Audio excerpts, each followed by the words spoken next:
Welcome to this beautiful winter day. My name is Bart and this is Flannel. Today, as you probably guessed, we're gonna be doing winter stuff. So how to prepare yourself and your gear for winter games.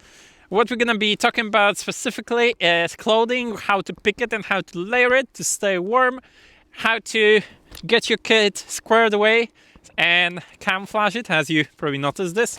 So aim for the helmet. So we're gonna be talking about how to make your own homemade screen. And also I'm gonna give you some tips for, let's just call it lifesavers and just those little things that will make your life significantly better out in the field in winter. Then we're gonna be talking about camouflage. So we're gonna be doing overwhites. We'll test the never-ending internet discussion of top versus bottom, wink wink. And yeah, so without further ado, what I have on me and how I layered it, let's move over there and let's start. Alright, so I took off some of my tactical stuff off and now we're gonna be talking about layers. So basically the whole idea of layers is to, keep you warm. But what do I mean by warm? I don't mean you're sitting comfortably at home playing whatever. It means that you don't die of hypothermia. So the thing is that when you're dressing before moving out, you're supposed to be what I would call comfortably cold. So you're not freezing, it's chilly, but it's not bad, because once you start moving, your body temperizes and you start producing your own heat. So obviously, if you are warm while standing, you're gonna be swimming in your own sweat while doing stuff. So you start with your base layer. You want something that is not made out of cotton. That is a general rule for basically every layer. Don't use cotton. Cotton is death because it doesn't really take heat well. You sweat into it and it doesn't really dry all that well. So all of that sweat in your cotton shirt will get cold and will suck out heat out of you. So yeah, generally don't do this. So you got your first base layer. It's supposed to be moist weakening, so it will be taking the sweat out of you and take it outside. This is what you usually mean as your clothes being able to breathe. So the layers can sort of interact with each other and the sweat goes out, the heat goes out, but not all of the heat, obviously. So you take your first layer, your base layer, on top of this, you put another layer. I usually use, it's just called level 2 from the extreme cold weather clothing system, I think it was called, the ECWCS, the US system of garments designed for cold weather. So I usually just use the level 2 top out of it. It's surplus, it's nice. On top of that, I wear a thin fleece to generate some warmth and keep me warm. On top of that, I get a low loft jacket like the Helican Wolfhand that I use. Then you're probably wondering why I'm wearing a plate carrier on this. It's because, plates are nice. They save your life if you don't play Airsoft. And in Airsoft, they're just a good exercise. And also wearing the plate carrier as a layer also helps you to trap some of the heat, so you don't get cold. On top of that, I have my soft shell, and yeah, that's the layers on top of me. On the bottom, obviously, wear underwear. Yeah, it's important. I have a pair of thermal boxers, long johns, and the all-weather G3 replica of Cry Precision pants by Kutak. And when it comes to shoes, Gore-Tex is nice, over ankle is nice, and double layer your socks. And also a little sweet tip that I've learned last year is you can get merino wool insoles for your shoes. Those are great, comfy, and will keep your feet warm. So what are some of the items that I generally can't live without in the winter? First of it is a hand warmer. It's pretty nice. Just you put your hands in, they're warm. It's really nice, it's comfy. It helps with, even when you're wearing gloves, you can just put your hands in. It will always give you some extra heat. This is by GTW gear from Poland. Also has a small little pocket so I can keep a lighter, some tissues, and the cat tourniquet inside, or whatever else you want really. You can put an AR mag here or admin staff or whatever. So yeah, obviously keep your head warm. I wear a surplus USMC fleece cap. It's great. I also wear it under the helmet, but we're gonna be talking about my helmet setup in a minute. So after the hand warmer, the other thing that I can't really live in the winter, I'm not wearing them now because I'm not walking through heavy snow. But if you do, get some gaiters. They're great. In Poland, we call them stuptuty, and we think it's beautiful. And yeah, so that's the sort of unique life-saving equipment that is not really your first go-to when you think about doing stuff in winter. So now we're gonna be moving on to my gear and camouflage. And for that, I need to grab some stuff. So I'm just gonna go and do it. So back to full gear. The snow is picking up, so it's great. So let's talk a little bit about what gear I chose for my winter loadout.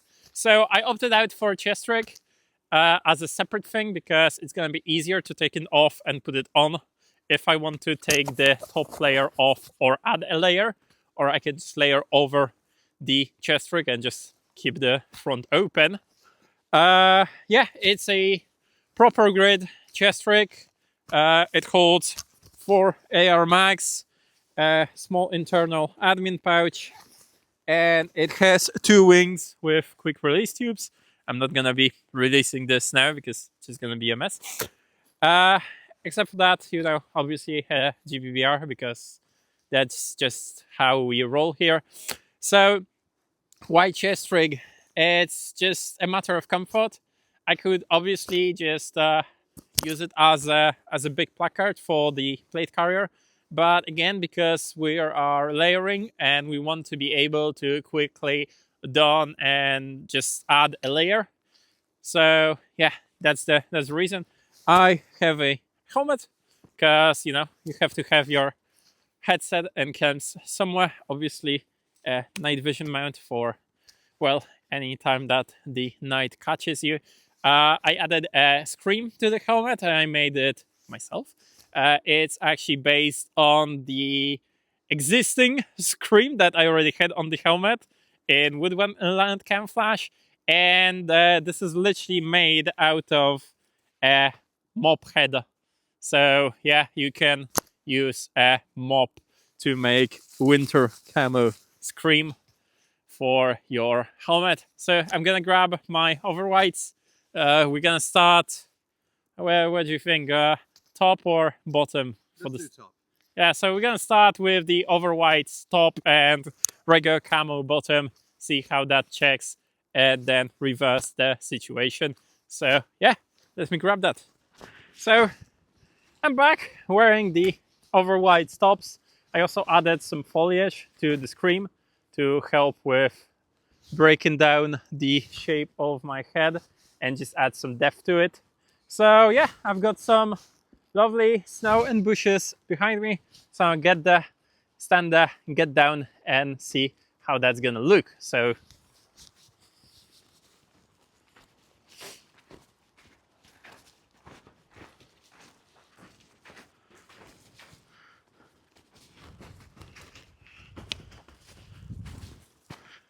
yeah, this is just me standing in a bush with snow behind me and some foliage in front of me. Yeah, how am I looking, Max? Looking pretty good. Okay, let's get down then. A little bit better if you get down, so down on my knee. There we go. Hold that for a moment. Let's see if we can catch you with just a quick sort of passing glance. Still quite visible, but let's see if we can conceal you a bit more. Get down. So, yeah, let's get down on the floor. Ooh. That's very good.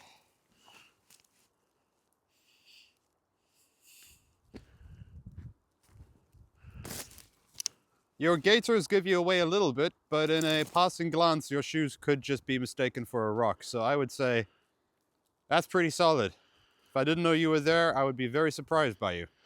It's good. That's the point, to surprise them. So, overall, white top is my favorite and a go-to. But just for contrast, let's do the same, just with white bottoms. So let me get a change of clothes. Just into the white bottoms, but I also changed my upper because I decided that this is not exactly fair that I'm using a fancy PCU level 5 in gray, and I'm just gonna show you this with a regular uniform top, in this case in M81 Woodland, to see what's the difference and what I'm talking about. Obviously you should be picking your camouflage roughly to your environment, but for the better contrast of the top versus bottom conversation, I'm just gonna use this. So let me get back to my position.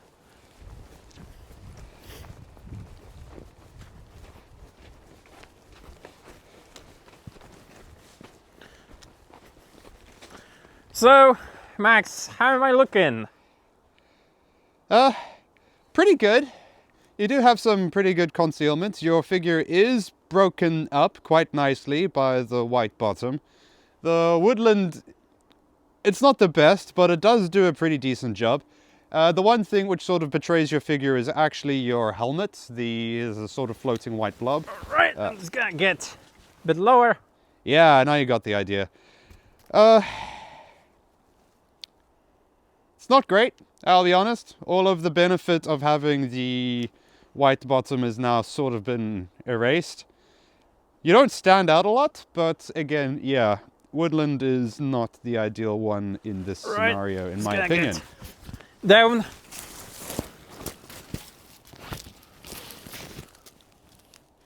Yeah, you're pretty well concealed. That's, I mean, we know what to look for. We know there's a Bart right there, but if you were just, you know, glancing by, you probably would not have noticed that there is a Bartek with a rifle pointed right at you. So, Right, let's get back up. All in all, I'd say pretty good. In my opinion, maybe not as good as having the white top, but still not too bad. Right, and for the love of the game, I'm gonna get the white top on to add to the bottom, and we're just gonna have another pass, but this time in a slightly different angle, so we're not overdoing it and you know where I am. So this time I'm just gonna get it on and then skip the whole song and dance about moving, and then yeah, we can play a spot me. Spotting Bart. Okay, that wasn't too hard. Hello. Easy mode. Let's try that again. Take 2. Let's try Spot Bart. Oh, okay. Spotted. All right, where's Bart? Attempt number 3. Let's see.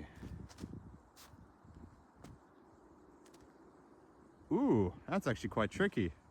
I spotted him with my eye, but on camera, that's quite good. Hey Bart, why don't you stand up for me?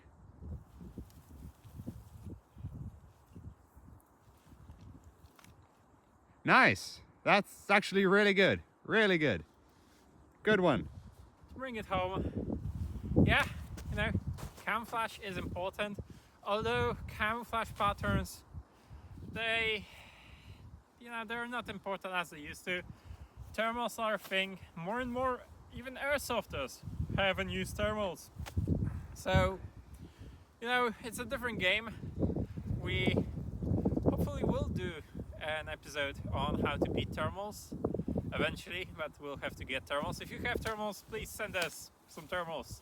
We would love some thermals. But yeah, playing in winter is not that hard or not that hurtful or bad for you if you do it right, you know. As the saying goes, it's not the bad weather, it's the way you picked your clothing. So, no, I hope you enjoyed this. Leave me some comments. Tell me, do you play in winter or do you just sit at home and tinker with your guns. We have Patreon. There are some cool stickers and patches on, so go and grab those. Like, comment, subscribe, all of that, and thank you for watching. We'll be back hopefully next week with the MP7 review, so something a bit different this time, back to the guns, and we all love guns. So thank you for watching, have a great day, and yeah, that's me out.